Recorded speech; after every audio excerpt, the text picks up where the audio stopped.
Digital Empowerment Foundation works very closely with ProtoVillage, including having Wi-Fi facility in their campus and many other things that we learned from them. I'm going to talk to Kalyan about the situation in that area because of the COVID. And we will talk in the next 10-15 minutes to get an idea what is happening on the ground.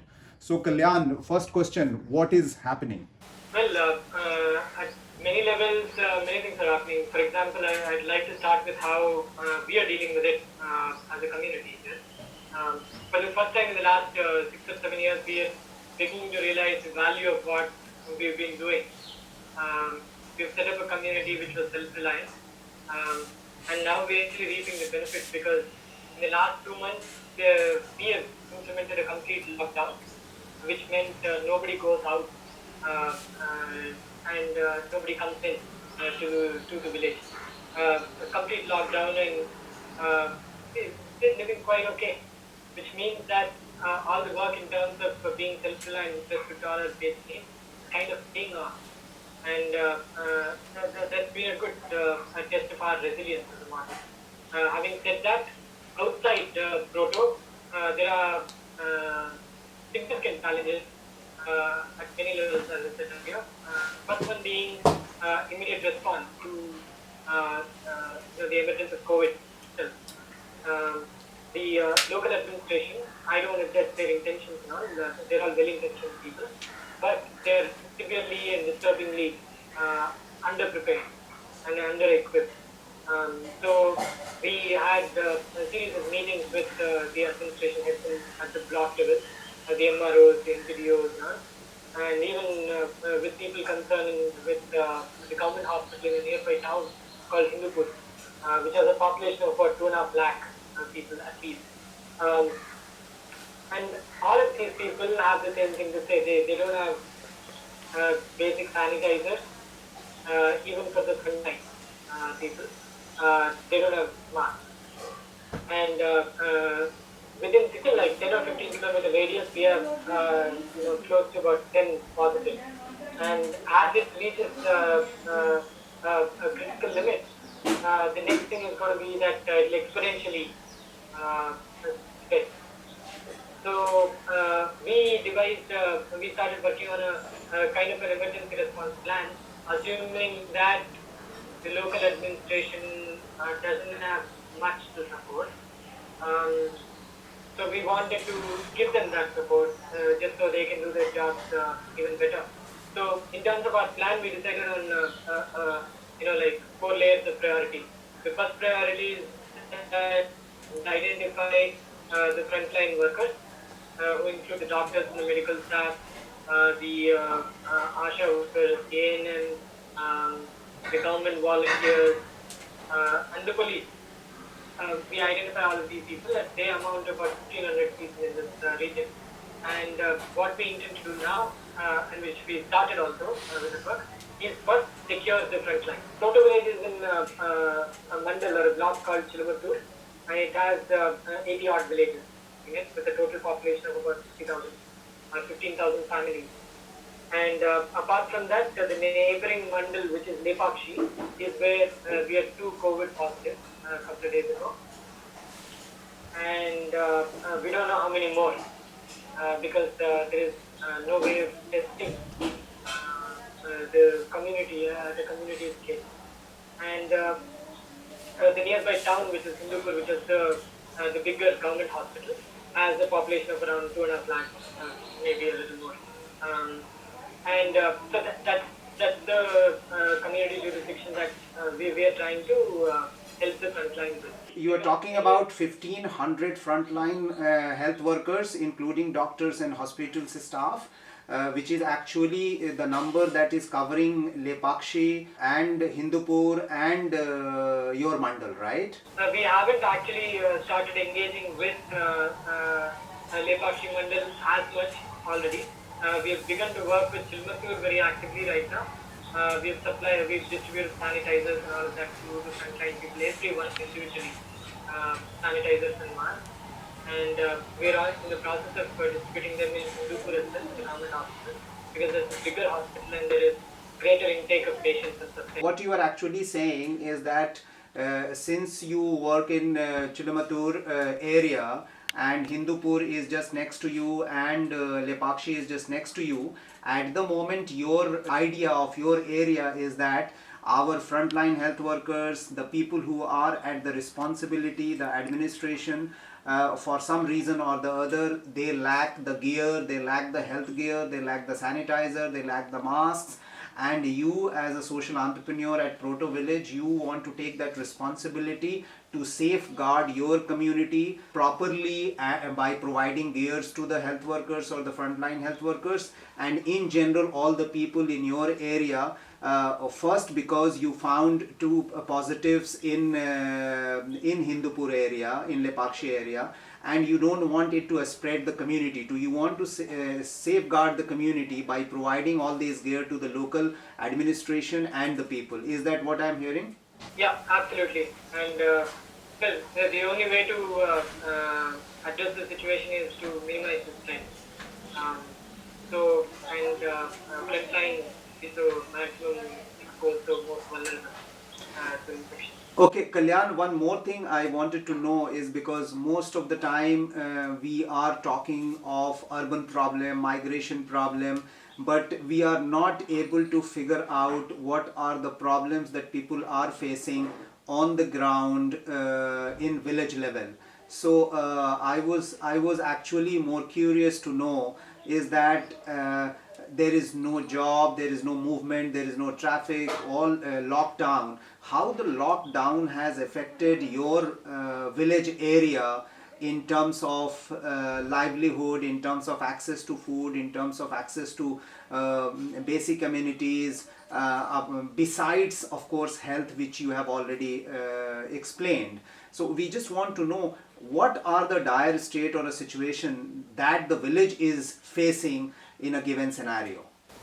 Yeah, I think we'll begin to see the effect in the next fortnight or so, because usually, people, at least to the best of my knowledge, in the villages that we've have been going to on a daily basis, there has been no report of starvation, because there are rations and the PDS system is working fine.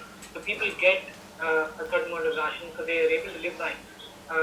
But most of the people are daily wage earners who are out of job, which means that it will start affecting them in the next few days.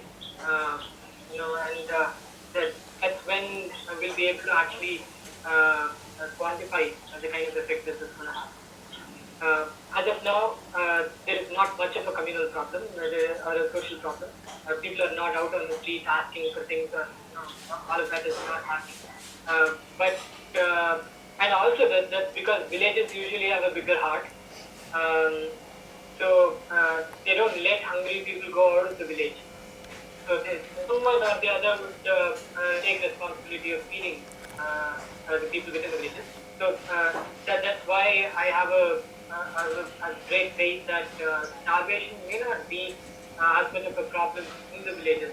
I'm not totally discounting it, but I'm saying that compared to the other terrain, which is the migrant workers, this may not be a problem in the villages to that extent. What about the harvesting? Because this was also the harvesting season for standing crops on the field, and because of the lockdown, many people are not going to harvest. So it's happening sporadically. I mean, just a couple of days ago, there was a guy with a farmer who had invested a lot of money to grow watermelons, and the crop had come to harvest, and there were no buyers. It was impossible for him to transport. So we procured most of it, and Shobi and a few girls from the village, they volunteered and they went all the way to the highway, and they gave them away for free to the people who were walking on the highway, to the police, to all those guys, whoever was in need. So the thing is, harvesting is one thing, but what do they do with the harvest is another. Yeah, interesting. Do you want to share any other major issue that, like yesterday when I was talking to you, you were saying that the amount of COVID-95 and the gears that is required is not available with the administration, and that's one big problem. But another big problem is that even though the small units want to manufacture, there is no raw material available, there is no supply chain available, and because of that even the capability has not been exercised to manufacture as many as health gear that is required. Right. So for these 1500 in the Frontline, what we estimated is that we've been needing close to about um, 8,000 masks every month, because the masks have to be replaced. And the second thing is the doctors would need the complete PPE kit, personal protective equipment kit, and some gloves. And when it comes to masks, N95 masks are difficult to obtain right now, but we are figuring out quite a few other alternatives. We got N99 filter fabric, which we are planning to sandwich between two layers of cotton fabric and stitch it and make it available. While I know that it may not be as effective as a regular N95 mask, it is infinitely better than nothing. So that is the mask that we are working on right now. And another layer is actually designing something that will help us sterilize a mask which was already used. So if I take 5 masks a week, for example, I can give it to the sterilizer, one at a time, have them sterilized and then use them again. So if that is made possible, in the next couple of days I think we'll get to know. If that is made possible, then we can deal with the shortage in an even better way. But for all of these to actually become possible, there is, the biggest constraint that we are dealing with is two things. One is funding. The other is, of course, even if we have the funding, how do we get it transported from a factory to the village where it is manufactured? So actually, just to close, we talked about 4 things that you highlighted. Number 1 is the lack of availability of the health kit and the gears for the frontline health workers, hospitals staffs and doctors and everybody at a village level, at a district level. The second is that even though many people would like to manufacture them, transportation, supply of raw material and manufacturing is being challenged because of the lack of all this and because of the availability of all this.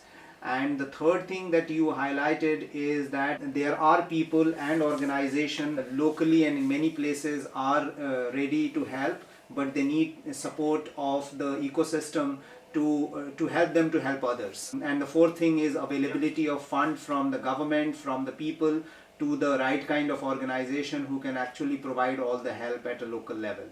Absolutely right. And I just want to add a couple more points. Our work against COVID, at least, it doesn't end with providing the PPE kits and the protective gear and the sanitizers to the doctors in the front line. It only begins there. Then the next level of the work, the next priority would be to screen the population in the villages and identify those that are showing symptoms of infection and categorize them into mild, moderate and severe. And then the next step would be to train the ASHA workers in terms of dealing with the moderately, people with moderate symptoms. And I'm glad to say that we plan to use the digital network, the internet bandwidth that DEF has created for us to be able to connect all the moderately affected victims to doctors remotely through telemedicine. Because the hospitals will not have room beyond handling the severe cases. So the severe cases will be directed to the hospital, the designated hospital. The moderate ones will be monitored by the ASHA workers with the help of remote doctors through telemedicine. And the mild ones will be home quarantine. So that way, as long as we do not categorize and treat each group, we are not getting any information on where is the spread and how is it spreading. and we plan to do this screening once a week with the government volunteers, which we've activated. There are 255 volunteers who have been activated within the Chilmathu staff, and they've all agreed to do the screening every week. And when we do that over like 3 or 4 weeks, we'll get a pattern where it is spreading, where the mild is becoming zero, moderate is becoming mild or severe, and what are the possible causes. So to identify that pattern, we'll have to do it like multiple times. So that's another task. And the final priority would be to get all these people to start engaging in some kind of a livelihood option, which is good for their community.